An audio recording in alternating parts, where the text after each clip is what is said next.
మొక్క ఏపుగా పెరగాలంటే దాని వేర్లు ఆరోగ్యంగా ఉండాలి. వాటి నుంచి నీరు చక్కగా సరఫరా అవుతూ ఉండాలి. ఇదే సూత్రం మన మెదడుకు వర్తిస్తుంది.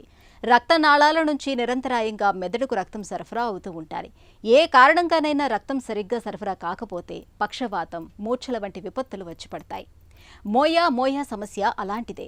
మెదడుకు రక్తాన్ని మోసుకెళ్లే కెరోటిడ్ రక్తనాళాలు సన్నగా కుచించుకుపోయినప్పుడు, వాటిలో ఏవైనా అడ్డంకులు ఏర్పడినప్పుడు మెదడుకు తగినంత రక్తం అందక ఫిట్స్, స్ట్రోక్ వచ్చే ప్రమాదం పెరుగుతుంది. మరో రకం పక్షవాతంగా పిలిచే మోయా జబ్బు గురించిన పూర్తి వివరాల్ని డాక్టర్ని అడిగి ఇప్పుడు తెలుసుకుందాం.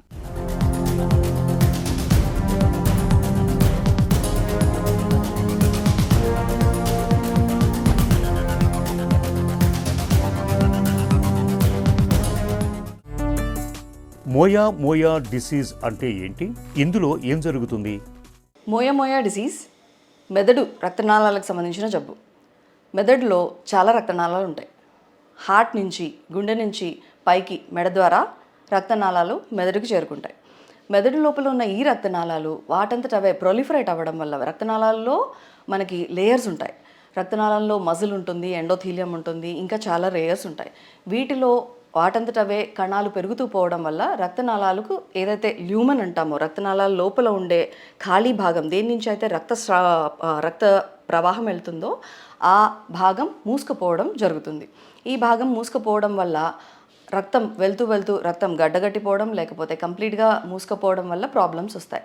దీంతోపాటు ఇది కొన్ని సంవత్సరాల పొడవునా జరుగుతూ వెళ్తూ ఉంటుంది. కాబట్టి కొత్త రక్తనాళాలు వాటంతటవే కొత్తవి రావడం, లేకపోతే పాతవి ఓపెన్ అవ్వడం జరగడం ఉంటుంది. వీటి వల్ల కూడా ప్రాబ్లం వస్తుంది. ఆబ్వియస్లీ బ్రెయిన్కి రక్తం అందకపోతే, ఆక్సిజన్ అందకపోతే, బ్రెయిన్ ఏ భాగంలో రక్తం అందట్లేదు, ఆక్సిజన్ అందట్లేదు అని ప్లేస్ ఉన్నదో ఆ ఏరియాకి సంబంధించి ఇస్కీమియా, స్ట్రోక్స్ రావచ్చు. స్ట్రోక్ ఎలాగైనా కనపడవచ్చు. పక్షవాతం కానీ, లేకపోతే మాట తేడా రావడం కానీ, మూతి సొట్టపోవడం, మాట నత్తిపోవడం, రకరకాల సిమ్టమ్స్ కనపడతాయి. మోయా డిసీజ్ ఎందుకు వస్తుంది? ముప్పు ఎవరికి ఎక్కువ? ఎందువల్ల వస్తుంది అంటే జన్యుపరంగా వీళ్ళలో తేడా ఉంటుంది.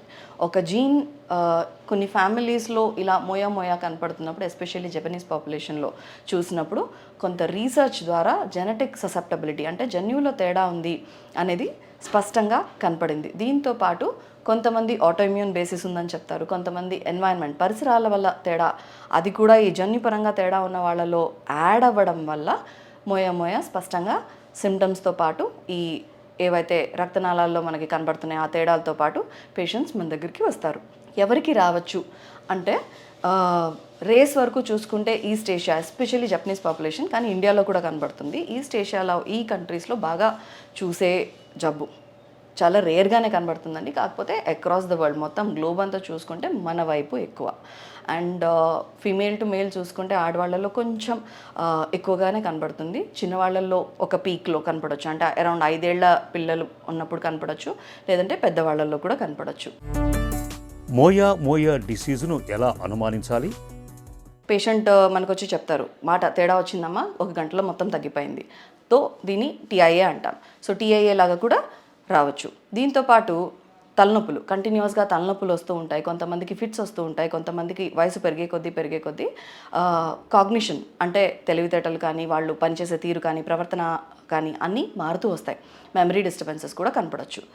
ఇవన్నీ కాకుండా రక్తనాళాలు కొత్త వచ్చినవి ఏవైతే ఉన్నాయో అవి నార్మల్గా రక్తనాళాలాగా ఫామ్ అవ్వవు. ఇవి చాలా ఫ్రెజైల్గా ఉంటాయి. ఫ్రెజైల్గా అంటే సన్నగా ఉంటుంది. రక్తనాళానికి ఏదైతే వాల్ ఉంటుందో ఇది చాలా సన్నగా వస్తుంది. సన్నగా రావడం వల్ల ఇవి చాలా వీక్గా ఉంటాయి. వీక్ ఉండడం వల్ల ఎప్పుడైతే రక్తం ప్రవాహం జరుగుతూ ఉంటుందో ఆ టైంలో కొన్నిసార్లు ఈ రక్తనాళాలు ఓపెన్ అయిపోయి రప్చర్ అయిపోవచ్చు.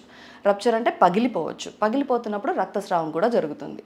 దీనిలో చిన్నపిల్లలకి ఒక రకంగా కనబడుతుంది, పెద్దవాళ్ళకి ఒక రకంగా కనబడుతుంది. చిన్నపిల్లలకి ఈ మూసుకుపోవడం వల్ల సమస్యలు ఎక్కువగా కనబడతాయి. అంటే చిన్నపిల్లల్లో స్ట్రోక్స్ కనపడే అవకాశం ఉంది. వయసు పెరిగే కొద్దీ పెద్దవాళ్ళకి స్ట్రోక్స్ రావచ్చు, అంటే రక్తం సరఫరా అందక రావచ్చు, లేకపోతే రక్తనాళాలు ఏవైతే కొత్తగా అబ్నార్మల్గా ఫామ్ అయ్యాయో అవి పగిలిపోవడం వల్ల రక్తస్రావంతో కూడా పెద్దవాళ్ళు మనకి ప్రజెంట్ అవుతారు. మోయా డిసీజ్ ప్రమాదకరమా? తరచూ స్ట్రోక్స్ వస్తూ ఉంటాయి. అంటే బ్రెయిన్లో రక్తం అందక పక్షవాతం లాంటివి వస్తూ ఉంటాయి, లేకపోతే TIA, స్ట్రోక్ ముందు వచ్చే అలార్మింగ్ సిమ్టమ్స్ కనబడుతూ ఉంటాయి. ఇవి కాకపోతే హెడేక్, ఫిట్స్, లేకపోతే కాగ్నేటివ్ డిక్లైన్ ఇవన్నీ కనపడుతూ ఉంటాయి. సో ఒక రకంగా ట్రీట్మెంట్ లేకుండా డెఫినెట్గా ప్రమాదకరమే. మోయా డిసీజ్ను ఎలా నిర్ధారించుకుంటారు? ఈ డిజీజ్ని ఎలా గుర్తిస్తారు అంటే అన్నింటికంటే మనకి ఫస్ట్ స్ట్రోక్ వచ్చింది చిన్నపిల్లల్లో కానీ పెద్దవాళ్ళల్లో కానీ బయట అనుకుంటూ ఉంటారు సిటీ స్కాన్ సరిపోతుంది, సిటీ స్కాన్ చేస్తే అంతా సరిపోతుంది, సిటీ స్కాన్లో కనపడిపోతుంది, సిటీ తర్వాత ఎంఆర్ఐ ఎందుకు, ఎంఆర్ఐలో సౌండ్స్ వస్తాయి, ఎంఆర్ఐలో పడుకోవడం కష్టం, ఇవన్నీ ఆలోచిస్తూ ఉంటారు. ఎంఆర్ఐ ఫస్ట్ థింగ్ రేడియేషన్ కాదు, అయస్కాంత శక్తి, మ్యాగ్నెటిక్ ఫీల్డ్, దానివల్ల మీకు వచ్చే ప్రాబ్లమ్స్ ఉండవు. At the same time MRI జరుగుతున్నప్పుడు మాకు రకరకాల సైన్స్ కనబడతాయి. దానిలో ఏ సెక్షన్స్లో సిటీ కంటే డెఫినెట్గా రిజల్యూషన్ ఎంఆర్ఐకి ఎక్కువ, అంటే బాగా కనపడతాయి. ఏ ఏరియాస్లో తేడా ఉందో కనబడుతుంది. ఏ రక్తనాళాలు తేడా ఉన్నా కానీ కొన్ని సైన్స్ మోయా డిసీజ్లో కొన్ని సైన్సే కనబడతాయి. అండ్ స్ట్రోక్ వచ్చిన తర్వాత ఖచ్చితంగా ఒక యాంజియో చేస్తాం. అది ఎంఆర్ బేస్డ్ కావచ్చు, సిటీ బేస్డ్ కావచ్చు. ఒక యాంజియో అంటే రక్తనాళాలు ఎలా ఉన్నాయి, స్ట్రోక్ ఎందుకు వచ్చింది, చిన్నవాళ్ళు వచ్చినా పెద్దవాళ్ళు వచ్చినా యాంజియో అనేది స్ట్రోక్ తర్వాత డెఫినెట్గా చేయాల్సిన ఒక పరీక్ష. ఖచ్చితంగా మనకి ప్రూఫ్ కావాలి అనుకుంటే డిఎస్ఏ ఇది కూడా యాంజియోనే. కాకపోతే మీకు హార్ట్కి కొరోనరీ యాంజియో ఎలా చేస్తామో డిఎస్ఏ మేము అలాగే చేస్తాం. 4 వెజల్స్కి చేస్తాం. ముందు 2 ఉంటాయి, వెనకాల 2 ఉంటాయి. దాని తర్వాత పైన మొత్తం ట్రేస్ చేస్తాం. పైకి మెదడు లోపల రక్తనాళాలు ఎలా ఉన్నాయో కూడా చూసుకుంటాం. At the same time external carotid సర్క్యులేషన్కి కూడా ఎక్స్ట్రా చేయాల్సి వస్తుంది మోయాలో. ఇవన్నీ చూసుకున్న తర్వాత ఈ రక్తనాళాల్లో ఎక్కడ బ్లాక్స్ ఉన్నాయో దాన్ని బట్టి పఫ్ ఆఫ్ స్మోక్ అంటాం. పఫ్ ఆఫ్ స్మోక్ అంటే ఏంటి అంటే ఒక పొగ ఇలా వస్తే ఎలా కనబడుతుందో ఆ చిన్న రక్తనాళాలు, కొత్తగా వచ్చిన రక్తనాళాలన్నీ ఇలా పొగ వచ్చినట్టుగా కనబడతాయి మనకు ఆ డిఎస్ఏలో. సో డిఎస్ఏ చూసుకున్న తర్వాత మోయా అని నిర్ధారించుకుంటాం. మోయా డిసీజ్కు చికిత్స ఎలా ఉంటుంది? ఇది మోయా డిసీజ్ అని నిర్ధారించుకున్న తర్వాత డైరెక్ట్గా సర్జికల్ ఆప్షన్స్ ఉంటాయి. మోయాలో ఏం జరుగుతోంది, రక్తనాళాలు మూసుకుపోతున్నాయి. సో ఆ బ్రెయిన్ భాగానికి బ్లడ్ అందట్లేదు. ఏ రక్తనాళం అయితే మూసుకుపోతుందో ఆ రక్తనాళంకి బైపాస్ చేస్తూ ఇంకొక రక్తనాళం నుంచి ఒక చిన్న గ్రాఫ్ట్ వేస్తాం.